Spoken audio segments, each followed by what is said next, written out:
Hello hello sound একটু মানে reverb একটু হ্যালো হ্যালো হ্যালো হ্যালো হালকা একটু মানে ইকো দেন hello hello hello hello hello এই তো আমার দেশ সোনার বাংলাদেশ কুয়েল শ্যামা কুয়েল ডাকে সুরের নাই তো কুয়েল শ্যামা কুয়েল ডাকে সুরের নাই তো এই তো আমার দেশ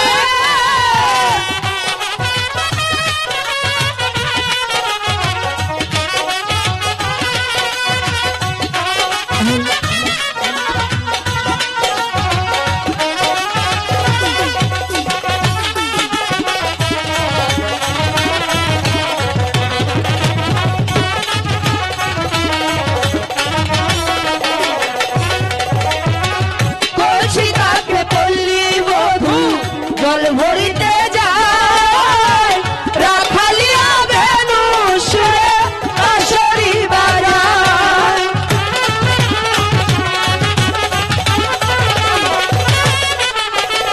বলছি কাকে বললি বধু জল ভরিতে যায় রাখালিয়া বেনু সুরে আসরি বাজায় আহা দেখতে কত মধুর লাগে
হ্যালো সাউন্ড কিন্তু অনেক চমৎকার সাউন্ড খুবই সুন্দর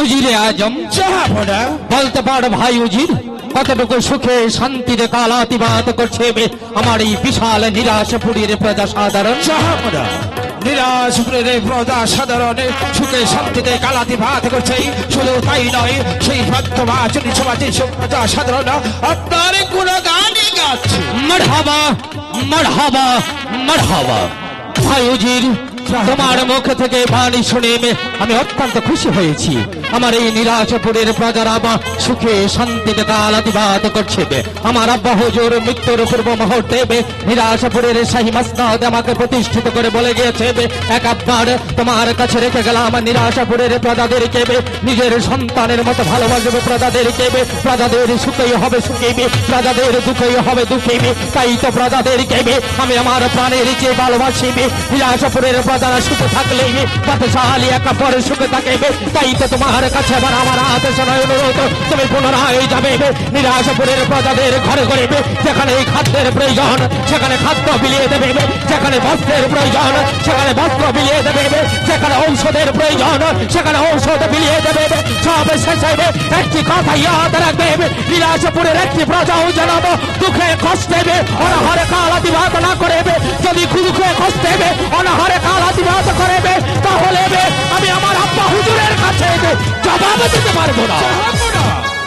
আপনি আমার আদেশ করেছিলেন কিন্তু আদেশের আগে আমি গিয়েছিলাম নিরাশপুরে প্রতি সাধারণ প্রজা ঘরে ঘরে করে সেখানে বস্ত্রের প্রয়োজন সেখানে বস্ত্র করে দিয়েছি যেখানে ঔষধের প্রয়োজন সেখানে ঔষধে বিদায় করেছি শুধু তাই নয় সেখানে খাদ্যের প্রয়োজন সেখানে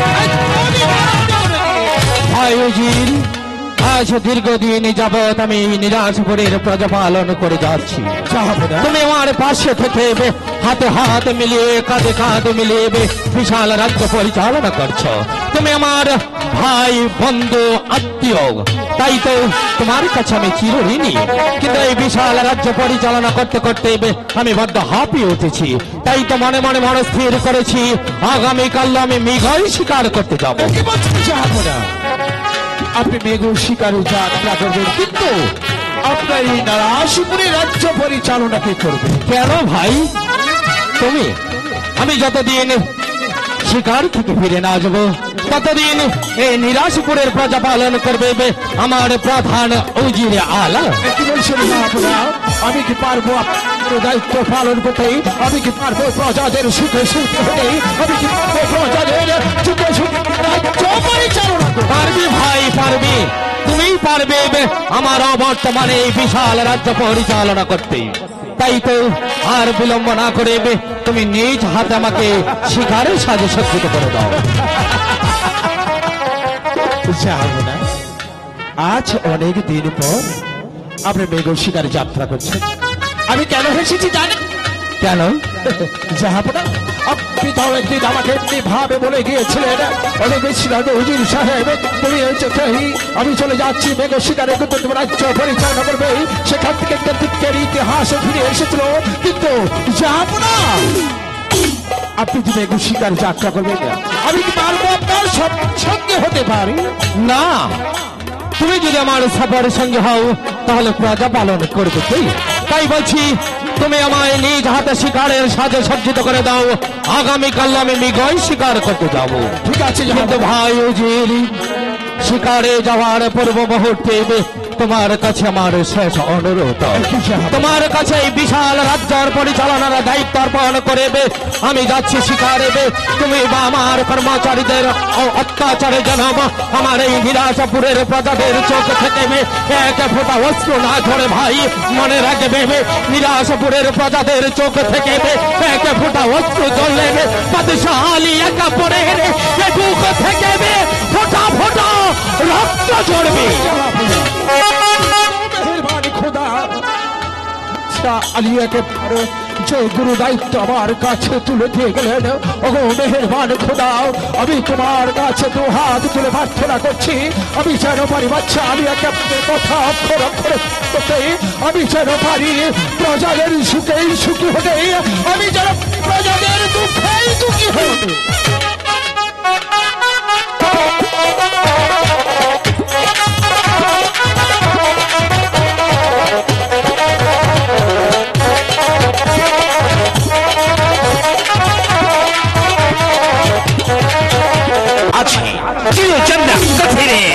অপেক্ষা করছে আমি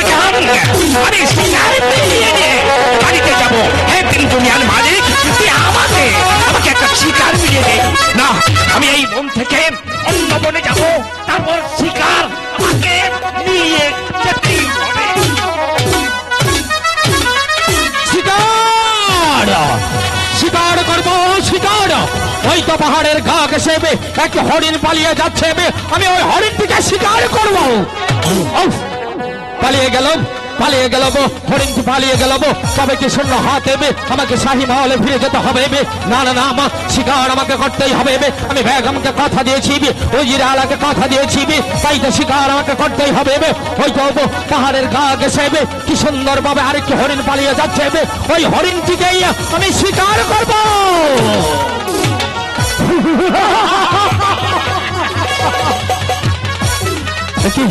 আমার ডাকাত ডাকাত ডাকাত আমার কাছে কি চাও ভাই? তোমার কাছে যা কিছু আছে সমস্ত কিছু আমাদের কাছে দিয়ে দাও। এসব তোমরা কি বলছো ভাই? কেন তোমরা এই অন্ধকার পথে পা বাড়িয়েছো? এই অন্ধকার পথ ছেড়ে দিয়ে তোমরা আমার সাথে চলো। আমি তোমাদেরকে কথা দিচ্ছি তোমাদের প্রত্যেক ভাইকে আমি কর্ম দেব, সৎ পথে রোজগার করে জীবিকা নির্বাহ করবে। জীবিকা বা যে কথা রেখেই তোমাদের কাছে যা কিছু আছে দিয়ে দাও। যদি না দেই তাহলে তো বুঝতেই পারছো এই তোরা দেখছো আমরা তোমাকে হত্যা করবো। তোমাদের এত বড় হিম্মত আমার কাছ থেকে জোর করে তোমরা হিরে মুক্তা জহরত কেড়ে নিতে চাও? আমি দেখব খোদা তাআলা তোমাদের বুকের পাঠা কি দিয়ে তৈরি করেছে। সাহস থাকে দেবো, শক্তির পরীক্ষা দাও, তবেই বোঝা যাবে কার বাহুতে কত শক্তি আছে।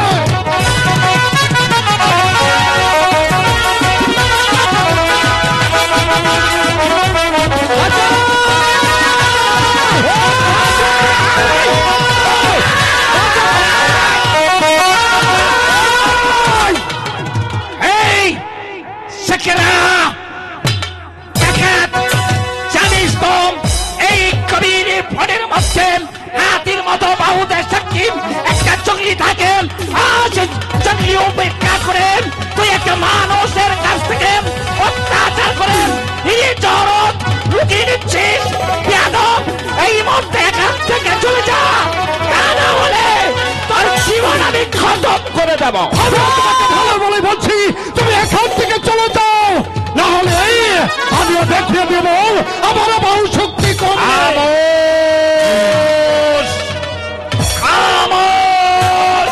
আমি জঙ্গলিরাজ, এখান থেকে পালিয়ে যা, না হলে বাহুতে কত শক্তি আছে দেখিয়ে দেব। ঠিক আছে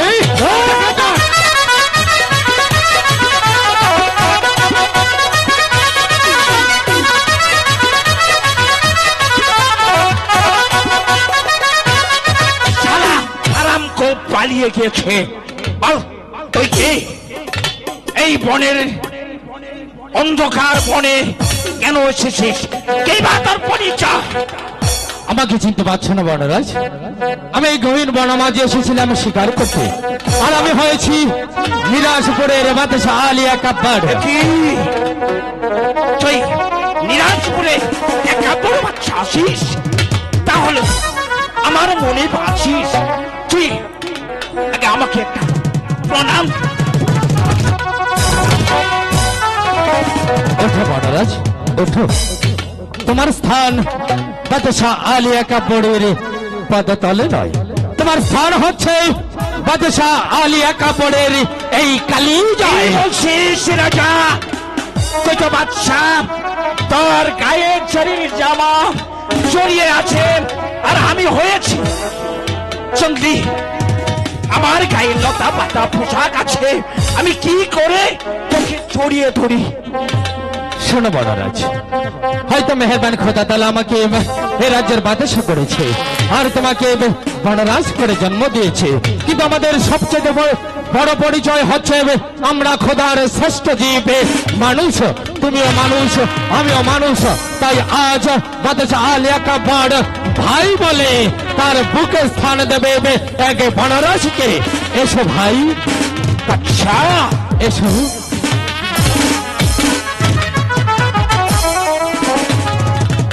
শোনো বনরাজ, বলে রাজা, তুমি তোমার জীবন বাজি রেখে পশুদের হাত থেকে আমাকে উদ্ধার করেছো, হ্যাঁ রাজা। তাই আমি তোমার কাছে ঋণী। ভাবছি এই ঋণ আমি কি দিয়ে পরিশোধ করব? এই গভীর বনমাঝে তোমাকে দেবার মতো তোমার কিছু নেই।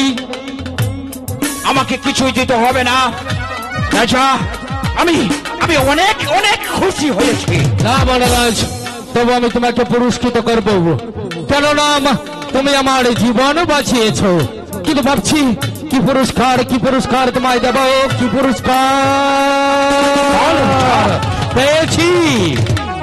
এই গহীন বনমাঝে তোমাকে দেবার মতো হিরে মুক্তা জহরত যদি আমার কাছে না থাকে, আমার গায়ে রয়েছে এই জরির জামা। চুরির জামা? শুধু তাই নয়, হয়েছে দেখাবো বট বৃক্ষে বাঁধা রয়েছে আমার উড়িয়ে বাজ ঘোড়াবো, আমার গায়ের এই জরির জামা আর ওই উড়িয়ে বাজ ঘোড়াবো আমি তোমায় উপহার দেবো মহারাজ। একই বলছিস রাজা, এই বহু মূল্যবান এই চরের জামা আর উড়িয়া বাজ ঘোড়া দিয়ে আমি কি করবো? শোনো মহারাজ, আজ না হয় কাল একদিন না একদিন তোমার উপকারে আসবে, তাই বলছি গ্রহণ করো আমার দেওয়া এই উপহার। ঠিক আছে রাজা।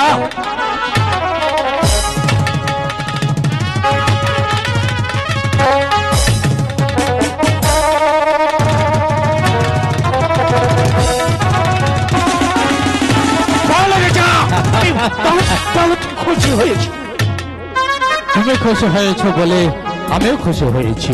শোনো মহারাজ, আমি চলে যাচ্ছি, তবে যাবার পূর্বে তোমাকে একটি কথা বলে যাচ্ছি। তাহলে রাজা, আমার এই গহীন বনমাঝে তোমায় তোমার দল বলে নিয়ে যতদিন খুশি বাস করবে, আর যদি কোনো বিপদে পড়ব তাহলে বাদশাহ আলী কাপড়ের শাহী দরবারে চলে যাবে।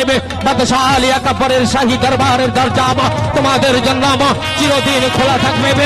শুধু তাই নয়, তোমাদের রাজখানা আমি চিরদিনের জন্য মওকুফ করে দিয়েছি। রাজা, আমিও কথা দিচ্ছি রাজা, এই যদি কোনোদিন এই গহীন বনে এসে বিপদে পড়িস, একটিবার আমাকে স্মরণ করেছ, আমি চন্ডিরাজ হাতির মতো বাহুতে শক্তি আমি উড়িয়ে এসে তোকে আমি উদ্ধার করে দিব, ভাই উদ্ধার করে দিব। উজিরে আজম যাবো না, গহীন বনমাঝ শিকারে গিয়ে আমি বড্ড বিপদে পড়েছিলাম। যাবো না? হ্যাঁ ভাই উজির, একদল দস্যু এসে আমাকে আক্রমণ করিবে, আমি তার শুনে চিৎকার করতে থাকিবে, আমার চিৎকার শুনে ছুটে আসে এক বনরাজ, সে তার জীবন বাজি রেখে দস্যুদের হাত থেকে আমাকে উদ্ধার করে। কি বলছেন যাবো না? দস্যুদের হাত থেকে বনরাজ আপনাকে উদ্ধার করেছে, কিন্তু বনরাজকে কিছু বকশিস করেনি? অবশ্যই করে এসেছি ভাই, আমার গায়ের জরির জামা আর উড়িয়ে বাজে গোড়া। উজির সাহেব যাবো না? মাত্র কয়েকদিন আমি মহলের বাইরে ছিলাম, এর মাঝে আমার শাহী মহল নোংরা হয়ে আছে কেন? রসিক মালিকী মহল ঝাড়ু দিতে আসেনি? যাবো না? আমার যে বলতে ভয় হচ্ছে। উজিরে আজম যাবো না? আমি বয়স শুনেছি প্রজারা নাকি আমার বিরুদ্ধে ষড়যন্ত্র করছে। হ্যাঁ যাবো। কেনই বা ষড়যন্ত্র করছে আর কিসের জন্যই ষড়যন্ত্র করছে? তাছাড়া রসিক মালিক মহল ঝাড়ু দিতে আসেনি কেন? তা বলুন উজিরে আজম, আমি আপনাকে অভয় দান করছি, নির্ভয়ে খুলে বলুন এমন কি হয়েছে? যাবো না? আমি গিয়েছিলাম রশিদ মালির বাড়ি, যাও মাত্র রশিদ মালি আমাকে বললো জানুজি সাহেব আমি আর একাধার বাদশার দরবারে কোনো দিন যাবো না। আমি বলছি কেন ভাই? সে আমাকে কি বলেছে জানি? কি বলেছে? যাবো না ভাই, আমার বলতে যাত্রাটা করতে হচ্ছে। না ভাই, আমি আপনাকে অভয় দান করছি, নির্ভয় খুলে বলুন। যাবো না? রশিদ মালি বলেছে বাদশা আলিয়াকে প্রভু সে মেহেরবান খোদা তারা পুত্র সন্তান দান করেনি, সে আজ খোদার আচার হয়েছে, সে আজ খোদার আচার মধ্যে দর্শনে নাকি তাদের অন্য চোখে না, তাই তারা মনে মনে স্থির করেছে আপনার রাজ্য ছেড়ে তারা অন্য রাজ্যে চলে যায়। যাহাবনা শুধু রশিদ মালিক কেন, রশিদ মালির সাথে আমি যে গল্প শুরু বলে বলতে চাই, মেহেরবান খোদা তারা আপনার ঘরে পুত্র সন্তান হয়নি, তাই তো আপনি আট করে রয়েছেন, আপনার মুখে রয়েছেন হাজার হাজার লক্ষ লক্ষ প্রজাদের মধ্যে অন্য ছুটে না, আর আমার লোক দর্শনে কি তাই অন্য ছুটে না, তাই আমি তাদের গল্প শুনে লেগে গেছি, আমি আপনার রাজ্য ছেড়ে অন্য রাজ্যে চলে যাব।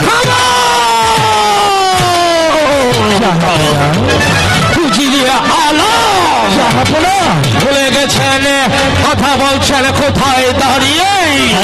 আমারই অন্য প্রতিপালিত হইবে, আমারই শাহী দরবারে দাঁড়িয়ে এত বড় কথা বলার হিম্মত আপনি কোথায় পেলেন? বেরিয়ে যান, বেরিয়ে যান, আপনার ওই মুখ দেখতে আমার ঘৃণা হচ্ছে, বেরিয়ে যান। আমি বেরিয়ে যাচ্ছি, যাহাবো না, কিন্তু যাবার একটি কথা বলেছে যাহাবো না, আমাকে আজ এমনি ভাবে ফুল ফুল করে দাঁড়িয়ে দিচ্ছে, কিন্তু আপনাকে আমি মেহেরবান খুদা তার কাছ থেকে অভিশাপ দেবো না, কিন্তু মেহেরবান খুদা তার কাছে প্রার্থনা করছি, মেহেরবান খুদা যেন আপনার বেলা একটি পুত্র সন্তানই দেয়।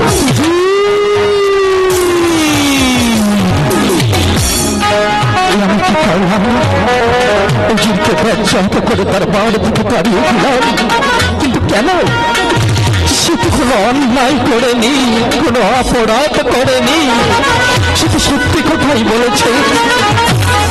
মেহেরবান খোদা পাক পরোয়ার দিগারের কাছে একটি সন্তানের জন্য আমি কতই না লালায়িত, একটি সন্তানের জন্য আমি কতই না দুহাত তুলে তার কাছে ফরিয়াদ করেছি।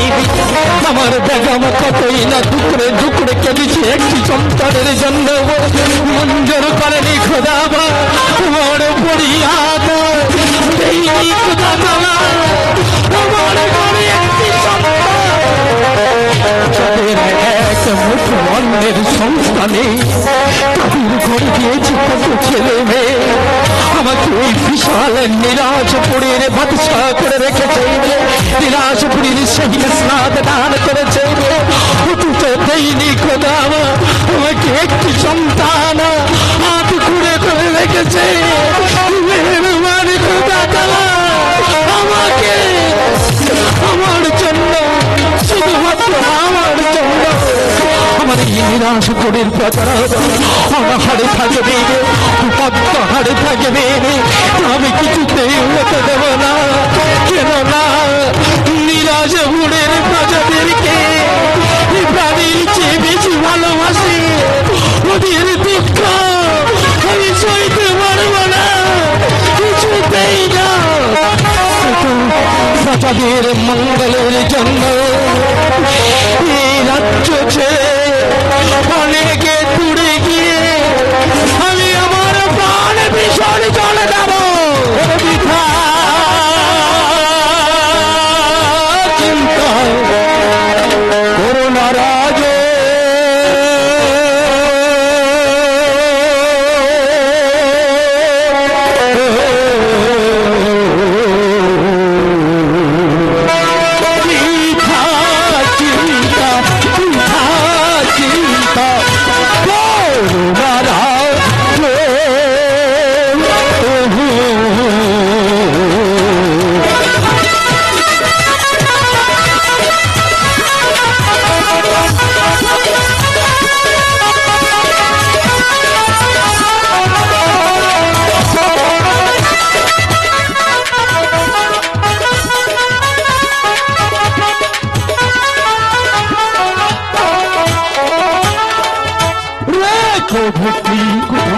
ভগবানী অশান্তি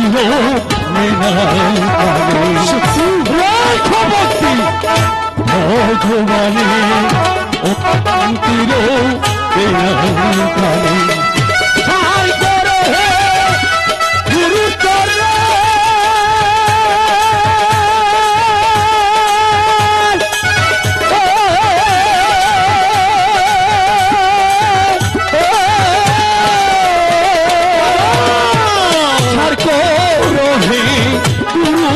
চরণ মনে আশা হবে পুরো।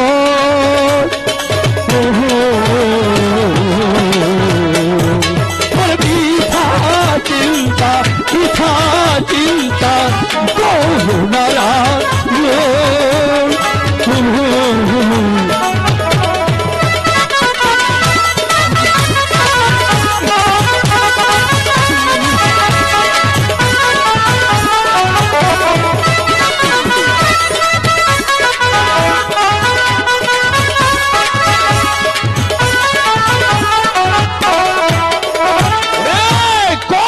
বলে এ সংসারে আসে দুঃখ বারে বারে, কর্ম বলে এ সংসারে আসে দুঃখ বারে বারে, কর্ম খণ্ডন হলে পরে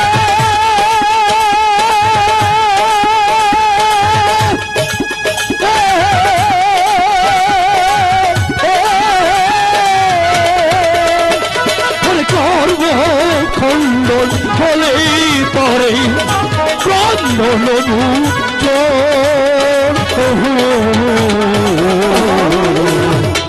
বৃথা চিন্তা ফুলারা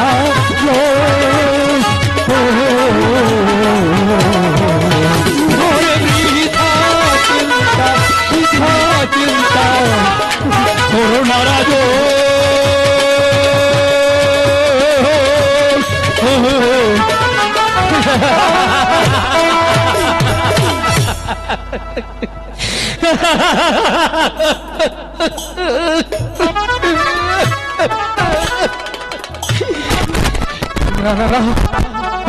আমি আর বৃথা চিন্তা করব না, বৃথা চিন্তা করে সময় নষ্ট না করে আমি এই রাজ্য থেকে চলে যাব অনেক অনেক দূরে। আমার এই মুখ আমি আর প্রজাদেরকে দেখাবো না।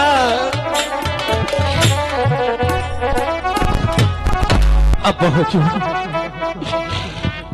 একদিন এই শাহিমার সাথে আমাকে প্রতিষ্ঠিত করে বলে গিয়েছিলেন আমি যেন নিরাশপুরের প্রজাতির সুখ দুঃখের সাথী হই। পারিনি আব্বা হুজুর, আপনার দেওয়াই দানের মূল্য আমি দিতে পারিনি। কিন্তু আমার মতো অক্ষম বাদশার শিরে এই শাহী তাজ শোভা পায় না আব্বা হুজুর। আপনার দেওয়াই শাহী তাজ, আপনার দেওয়া মসনদ রেখে আমি এই রাজ্য থেকে অনেক দূরে চলে যাব আব্বা হুজুর, অনেক দূরে, অনেক দূরে।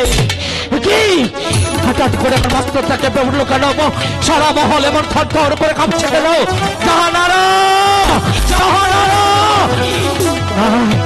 জাহানারাকে আমি ভাগবো না। জাহানারা যদি এসে পড়ি তাহলে আমার হয়তো আর যাওয়া হবে না। জাহানারাকে না জানিয়ে নিজের রাজ্য থেকে, নিজের মহল থেকে রাতের অন্ধকারে আমি চলে যাব অনেক দূরে। সুখে থেকো, শান্তিতে থেকো নিরাশপুরের প্রজা সাধারণ। তোমাদের সুখের জন্য, তোমাদের মুখে হাসি ফোটানোর জন্য, তোমাদের এই অপায়া বাদশা এই রাজ্য থেকে চিরদিনের জন্য চলে যাচ্ছে। কোনদিন আমি আর এই রাজ্যে ফিরে আসবো না। এই অপায়া মুখ আমি তোমাদেরকে আর দেখাবো না। এই শাহী মসনদে আমি আর উপবাসন করবো না। এই রাতের অন্ধকারে তোমাদেরকে ঘুমের ঘরে রেখে তোমাদের অক্ষম বাদশা চির বিদায় নিয়ে চলে যাচ্ছে। বিদায়।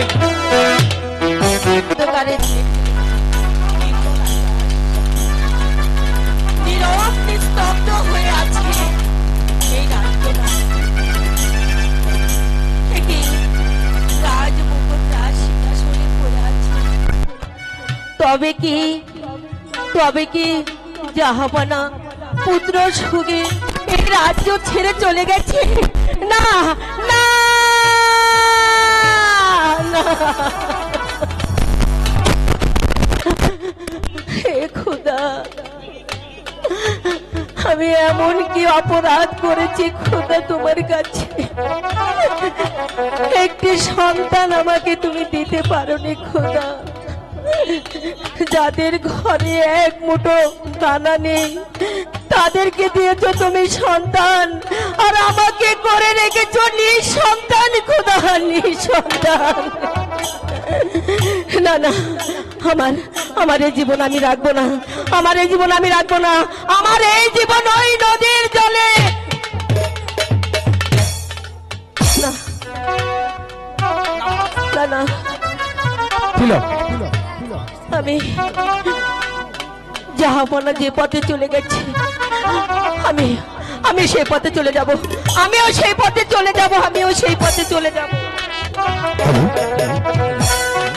ওই যে দেখো রাহলা শূন্য সিংহাসন পরিরা মনের দুঃখে রাজ্য ছেড়ে চাহাবো না, সে যে চলে গেছে। ওগো স্বামী, এই কথা তুমি বলো না, জাহাপনাকে ফিরে নিয়ে আসো। রাহেলা, তুমি কি জানো সেদিন প্রকাশ্য রাজ দরবারে আমাকে দূর দূর করে সেখান থেকে দাঁড়িয়ে দিয়েছিল। কথা তুমি বলো না, বাদ বিদান্ত না করে। রাহালাকে, আমার বোন রাহালা বাঁচবে না। কি বলছো রাহেলা? তুমি যখন বলছো আমি চাহাবো না ফিরে আসবো, না না, চলো চলো রাহেলা, আমি এই মুহূর্তে আমি চলে যাবো জাহাবনের উদ্দেশ্যে।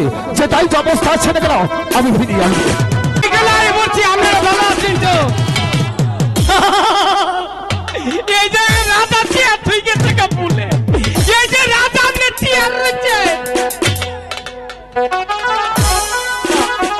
আজকে মনে করেন আইছি দামরাই আমোদ করবো আমরাই নাকি কইন? আমি মনে করেন নাচবো, আপনি নিচে থেকে হান করবেন। ভাই এটা আর একটু পারে না, আমি বুঝতেছি না কি করতেছি, মন মতো পাইতেছি না গো। বাবা আমার বেলা একটু জুড়ে কইও, অন্য শিল্পীর বেলা যাই কিছু কো, বাবা আমার বেলা তোমার দুটো পাঁচ দুটো কই বাবা, এমবুরা তো না। হ্যাঁ ওইটু বাড়াই দিন জানি। আমার বাইশটারে দেখছেন আপনারা? এই শালায় খালি ফেসবুক চালাই জাহানদারে শেষ করলো। এই বাইশটারে সুতারানি গুলা গেল কোন ফিরে? হ্যাঁ ওর ওর মায়ের আজকে ভিড়ে নেবো, তাই সে বাইশটা ঠিক হবো। চাচা চাচা বলুন তুই চাষি সাইডে দাও। ওই যে তো কমু চাচারে, ওরা তোমার লিপস্টিক, আইব্রু, জুতা, শাড়ি যা যা লাগে নিয়ে দিব, কিন্তু আগে তো নৌকা বাইতে হবে, বুঝো না কে? এটা তো খালি আজকে আসে খালি বাইতে সুতারানি ভাইয়ের ফুলা খালি বাইতে আসছে। হ্যালো মাস্টার, হ্যাঁ কোথায় রইলে প্রাণের চাষা তোর কোথায়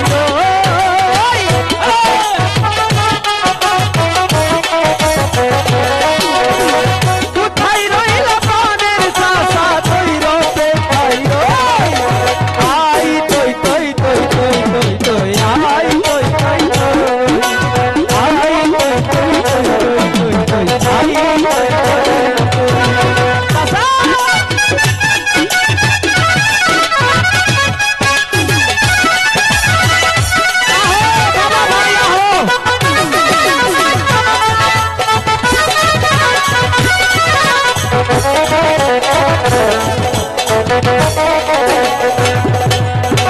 তুমি আমি দুজন মিলে যাবো ওই না ঘাটে আইবে।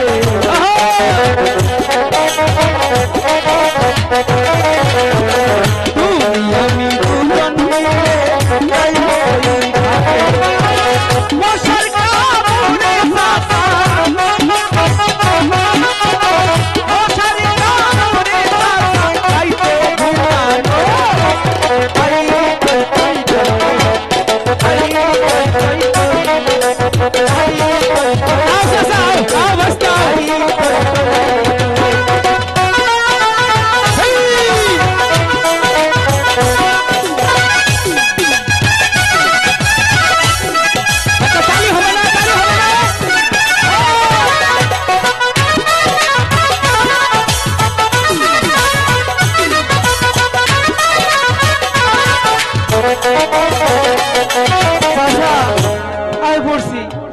আইসো তোরে ভাই, এই না বাচ্চা এটা কি গো? ওই যে তোমার বাপের যে ভাই ডাকি হই তালে তালে তোমারে কইছে, তালে তালে আমার ডাকলে চলবো?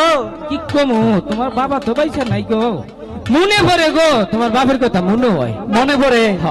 এই যে হুনো বাজান, আচ্ছা কি লিখে ডাক দিছো? এটা ডাক যে দিছি বাড়িতে বইয়া বইয়া বইয়া বইয়া, যদি খালি শাশির মুগলে বইয়া বইয়া ওই যে কও যে আমারে দেও না একটা আইনা, দেও না একটা আইনা, কাম না করে কি দিয়ে আইনা দিমু? চাচা হুনো, কাম কাজ কিন্তু ঠিকই করায় নেও, বিনিময় টাকা পয়সাও দেও না, আর খালি আশা দেও সামনের বছর বিয়ে করামু করামু। কি এটা আইগা এই যে দেখছে দাদিরে পছন্দ নিহি না, ওটা বেশি মুড আনিছে বললে সে। আচ্ছা হুনই এক কাম করমু, সামনের সিজনে বুঝছো অর্ডার দিয়া ছমিল তেন একটা বানাই আনমুনি। অর্ডার দিবা কে? এই যে বাবাটা বালা নৌকাটা ঠিক মতো চালা আমরা গরিব মানুষ নৌকা না চালে খামো কি করে এই যে হুনা চাষি কইয়া দিছে কি চাষির বলে দেও না চাইলে বিমুখে হেপ সব সময় এক পিড়া করে ভান নাকে দেখি কি আমার কুলা এক পিড়া ভান এই যে খালি কি পান খায় পেট ভরে আর কিছু লাগে না বাইস্তা আর রুম্পি যাইস না বাবা তুই শুধু মানুষ আর নিস্পিকি যাইস না বাবা উচিত কথা কইলেই তো তুই তোর কাম কর বাবা নৌকা নিয়ে যা ঠিক আছে এই যে হুনো এই যে হুন এম্বুরা মনে করছে বহি ভগবান যদি দয়া করে আচ্ছা নাকি কি এর ভগবান তাহলে কেনা আল্লাহ না আল্লাহ আল্লাহ আল্লাহ দয়া করলে যদি কেউ আমাকে নৌকা দিয়ে পার হয় তাহলে চাইল ডাল কিনে বাইতে যাবো আচ্ছা বই দিয়ে এনে ঠিক আছে বইলাম হ্যাঁ হুড়ার আগে গাড়ি এই যে আরেকটা কথা কই এই যে হুন ও এই দেশে কিন্তু আটখুরার রাজা আছে বুঝছা ইদারে যদি দেহস আগে তিনি চিনে রাখিস আরে হি আম করে এই ঘাটে আইব না বুঝো না কে না এলি বালা রে বাবা ঠিক আছে তাহলে চাচা ও এবার বই একটু রেস্ট নিব নাকি চাচা ও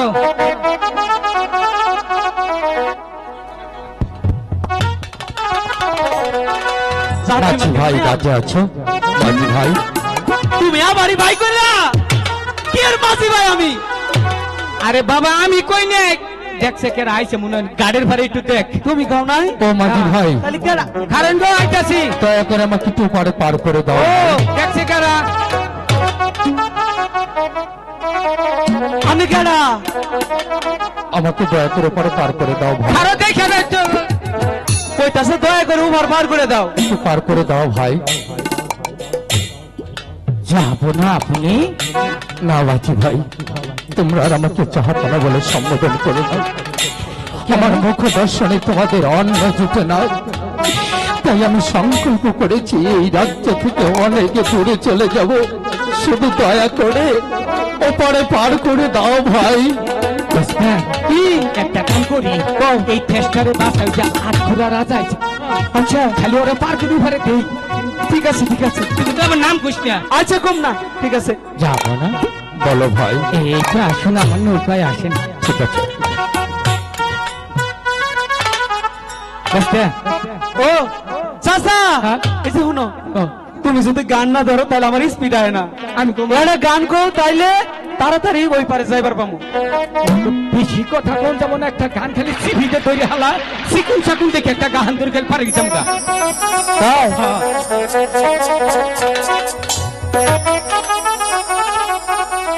চাচা এই গানটা কিন্তু তোমার জন্য এই নৌকাটা যে কামাই করে খাও ঠিক আছে কিন্তু ঠিক করো না কে আরে ও হো আমার চাচা গো আগে জানলে তোমার ভাঙা নৌকা পাইতাম না।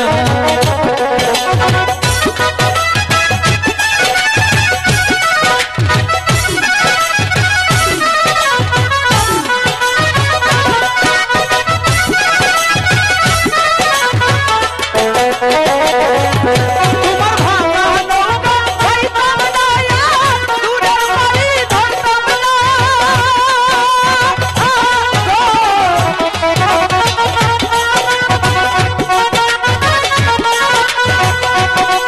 আমি দৌলত বাটিতে বাসা,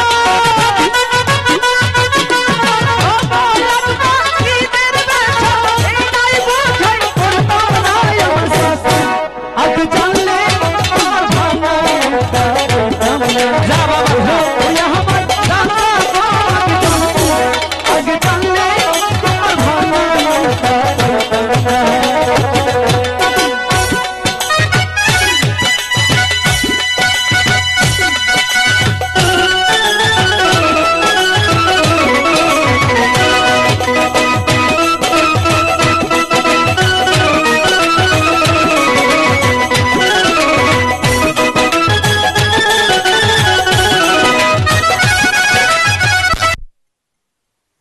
যাবো না যাবো না রাত ফিরে যা এলাকা তো ভার হইলেন না আমার সাইনে দেখান্দা সাইডে থুই গেলেন নিজের ফুলাহান হয় কি না জীবন আল্লাহই জানে ঠিক আছে হ্যাঁ। এক কাম কর কি কাম যে হারে আমার শৈল ছানছে নুকে গোসল করে আলাম গা ঠিক আছে ঠিক আছে না আচ্ছা, আয় চলো। নেই তাড়াতাড়ি আমার হার কালা করলা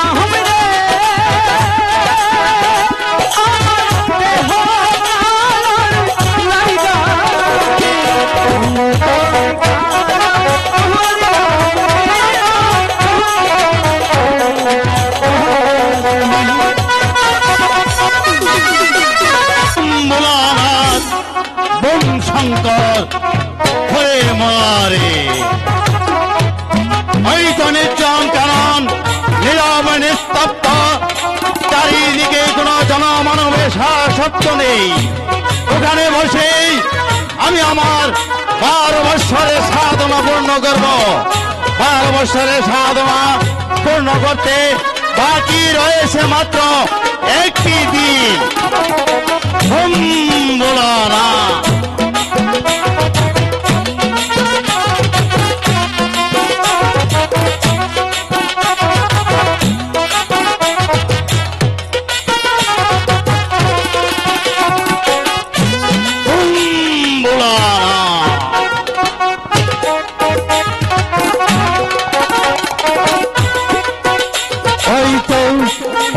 সম্মুখে নির্জন কানন ওই নির্জন কাননে আমি আমার প্রাণ বিসর্জন দেব কেউ দেখবে না আমার কেউ শুনবে না আমার কাতর আর্তনাদ কেউ ফেলবে না আমার জন্য এক ফোঁটা চোখের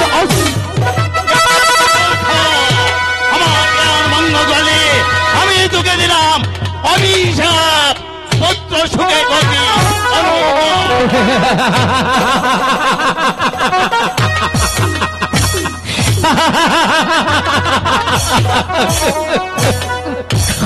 পুত্র সুখে অনুতাপ করব মণিবর পুত্র নেই মণিবর পুত্র নেই শুধুমাত্র একটি পুত্র সন্তানের আশায় এই গভীর বনে এসেছি আমি আমার প্রাণ বিসর্জন দিতে হইব বম ভোলানা বম ভোলানা কে কে বলেছে তোর পুত্র নেই হবে হবে তোর পুত্র হবে কিন্তু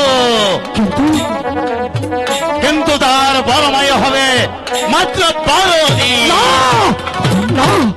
না মণিবর না এ সন্তান আমি চাই না মণিবর এ সন্তান আমি চাই না এত আরাধনার পর এত কান্নার পর মেহেরবান খোদা যখন আমাকে একটি সন্তান দেবে তারপর মায়ু হবে মাত্র 12 দিনে সন্তান আমি চাই না মণিবর সন্তান আমি চাই না না না বনের ভাগ্য মানলে আশীর্বাদ না মানলে অভিশাপ মণিবর ওগো সাধু পুরুষ ওগো মহাপুরুষ এর কি কোনো পন্থা নেই আছে আছে পন্থা আছে যদি তুই সেই 12 দিনের শিশুর সঙ্গে 12 বৎসরের কন্যাকে বিবাহ দিতে পারিস শুধু তাই নয় ওই বিবাহ রাত্রে পুত্র এবং পুত্র বধূকে নির্বাসন দিতে পারিস তাহলে তোর পুত্রের বয়স হবে 112 বৎসর তুমি কি বলছো মণিবর তুমি কি বলছো পৃথিবীর কোন সন্তানকে কোন পিতা কি পারে তার দুধের 12 দিনের শিশুকে নির্বাসন দিতে পারবে না মণিবর পারবে না আমিও পারবো না মহাপুরুষ তুমি তোমার বাক্য ফিরিয়ে নাও না রে মূর্খ না আমার বাক্য ফিরিয়ে নেওয়ার নয় তুই আমার বাক্য মানিস তাহলে আশীর্বাদ না মানলে অভিশাপ অভিশাপ অভিশাপ চলে গেল মণিবর চলে গেল বলে গেল আমার পুত্র সন্তান হবে আমি পুত্র সন্তানের পিতা হব আমার আজ করে নাম মুছে যাবে না না না আমি আর এখানে এক মুহূর্ত বিলম্ব করবো না আমি আমার প্রাণ বিসর্জন দেবো না আমি যাবো আমার জানার কাছে তার কাছে গিয়ে বলবো খুদ আমাদের সন্তান দেবে পুত্র সন্তান